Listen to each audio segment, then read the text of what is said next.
Kali ini saya akan membahas tentang apa yang saya beri tema gereja alternatif atau alternative church. Saudara, ketika Anda ada dalam gereja, lantas Anda menyaksikan dari waktu ke waktu ya antusiasme umat untuk hadir ke gereja semakin menurun ya. Keterlibatan umat di dalam setiap program-program gereja pun makin hari makin menurun ya. Dan lalu Anda mulai mencoba mengevaluasi, Anda mencoba mencari apakah yang menjadi penyebab sehingga angka partisipasi umat dalam gereja itu menurun. Bahkan dalam setiap ibadah raya atau ibadah minggu memang penurunan kehadiran anggota jemaat itu benar-benar sangat menurun ya.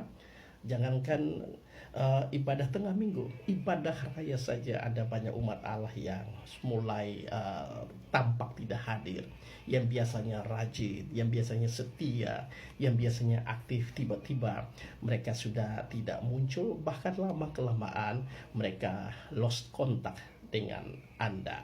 Nah saudara, ketika kita berbicara tentang gereja alternatif, salah satu faktor yang sangat dominan yang menyebabkan umat Allah mencari gereja alternatif ya, saya sampaikan kepada teman-teman itu karena angka kekecewaan di dalam gereja begitu meningkat.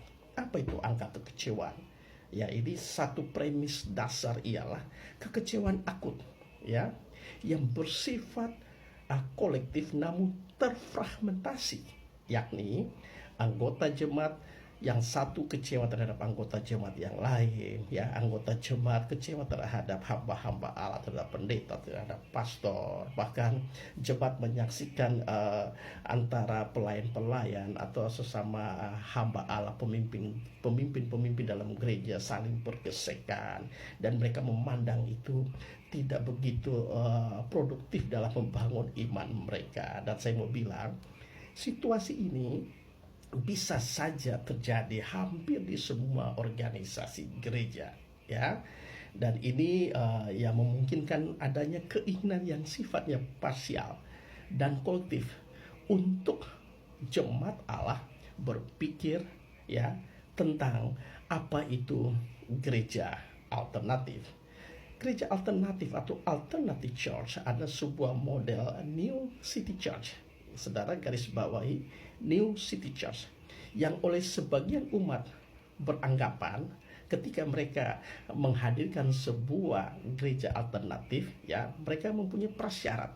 Prasyarat yang pertama, selama gereja itu Bible oriented, orientasinya kepada firman Allah.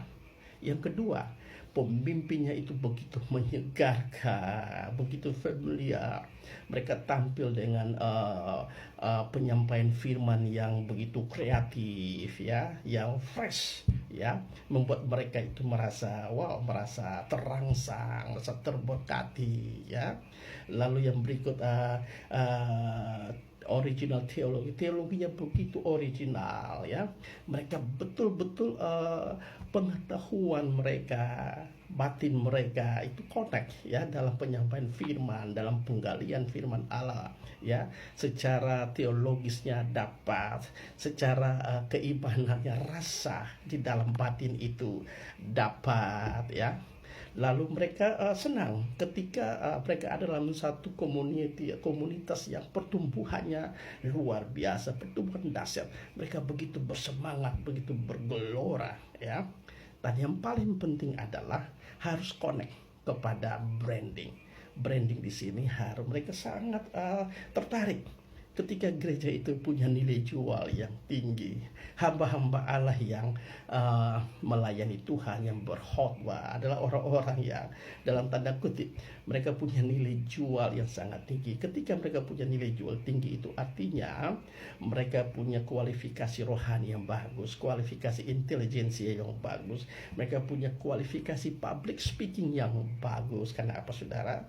Ketika kita berbicara tentang gereja alternatif, saya mau bilang ini satu fenomena yang sangat real ya, bahwa Ada banyak anggota jemaat di dalam gereja.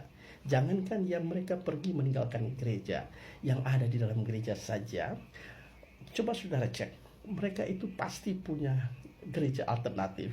Saya banyak menemukan ada banyak anggota gereja, anggota jemaat anak Tuhan, pagi mereka ikut ibadah di gereja A, bahkan sore begitu sih ya mereka juga ada di gereja B yang memang secara organisatoris berbeda ya, tapi itulah realitas. Tapi saya mau bilang begini, mengapa alternative church, gereja alternative church ini hadir, muncul? Saudara, selama gereja hamba Allah tidak peka dan tidak mampu menjawab, membingkai, memberi solusi kepada kekecewaan akut di dalam gereja itu tadi, maka dalam sudut pandang Allah, dalam kacamata Allah, bahwa alternative church, gereja alternatif itu salah satu solusi yang terbaik ya.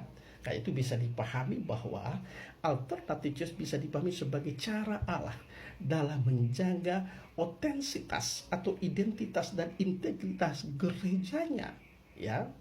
Karena bagi Allah, Allah tidak mau umat Allah meninggalkan gerejanya. Allah tidak mau umat Allah itu keluar dari gereja, bahkan tidak bergereja, saudara. Nah, ini satu koreksi, otokritik ya, evaluasi bagi gereja-gereja Tuhan, bagi hamba-hamba Allah untuk berpikir baik ya, untuk koreksi diri. Alangkah indahnya jemaat itu berakar, bertumbuh dan berbuah di dalam gereja di mana mereka berada, mereka tidak ke kiri dan tidak ke kanan. Tapi ketika jemaat menemukan ada semacam kekecewaan akut di dalam gereja, lalu mereka mencari gereja alternatif. Nah, ini satu masalah bagi gereja. Ini masalah bersama. Ini yang harus dicari solusinya ya, sehingga gereja tetap eksis ya. Gereja tetap fokus pada trilogi tugas gereja ya, sebagai koinonia, diakonia, dan marturia. Kata saudara, saya mau bilang begini, ketika Anda melihat kembali ke dalam gereja Anda, lalu Anda menemukan ada banyak anggota jemaat yang dulunya setia, yang dulunya rajin, yang dulunya taat ya, dari waktu ke waktu, dari minggu ke bulan ya, bulan ke tahun mereka tidak tampak lagi ya. Biasanya mereka hanya hadir, ada bolong-bolongnya, tapi kali ini mereka sama sekali tidak tampak, bahkan mereka lost kontak. Nah, kan itu saudara, ketika jemaat mencari gereja alternatif, maka saran saya adalah jangan menyalahkan gereja lain, jangan menyalahkan organisasi lain ya, tapi perlu evaluasi diri ya. Karena ketika gereja itu muncul ya, maka tidak mungkin Allah tidak izinkan gereja itu muncul.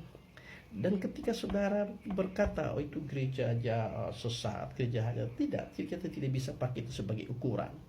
Karena ada ukuran waktunya, nanti akan teruji, terbukti oleh waktu. Ketika dia tetap eksis, dia tetap bertahan, maka itu berarti Allah izinkan. Jadi saudara, ketika jemaat itu mereka berpikir, mereka mencari dan mereka berada di gereja alternatif, saya mau sampaikan bahwa coba evaluasi diri, coba koreksi diri, dan jangan saling menyalahkan ya, jangan saling menyalahkan. Gereja itu ibarat restoran ya, ada banyak restoran di tengah-tengah dunia ini, dan orang yang ke restoran mereka akan cari menu yang lezat, menu yang enak, menu yang baik ya. Anda tidak mungkin memaksa orang untuk makan menu yang tidak enak menurut orang itu. Jadi berilah yang terbaik untuk Tuhan, berilah yang terbaik untuk gereja Anda, berilah yang terbaik untuk umat Allah ketika mereka hadir di tengah-tengah gereja ya. Kita berharap umat Allah berakar, bertumbuh dan berbuah dalam gereja itu baik. Tapi tugas saya dan tugas hamba-hamba Allah adalah jangan sampai membuat jemaat itu kecewa. Salah satu kata kunci adalah mari bangun mesbah doa, berturut berdoa memohon urapan Allah yang dahsyat luar biasa lagi, sehingga gereja di mana Anda kelola, Anda pimpin, mengalami transformasi urapan yang baru, sehingga jemaat mengalami kebaruan dan mereka akan mengalami api urapan roh Allah yang dahsyat dan luar biasa.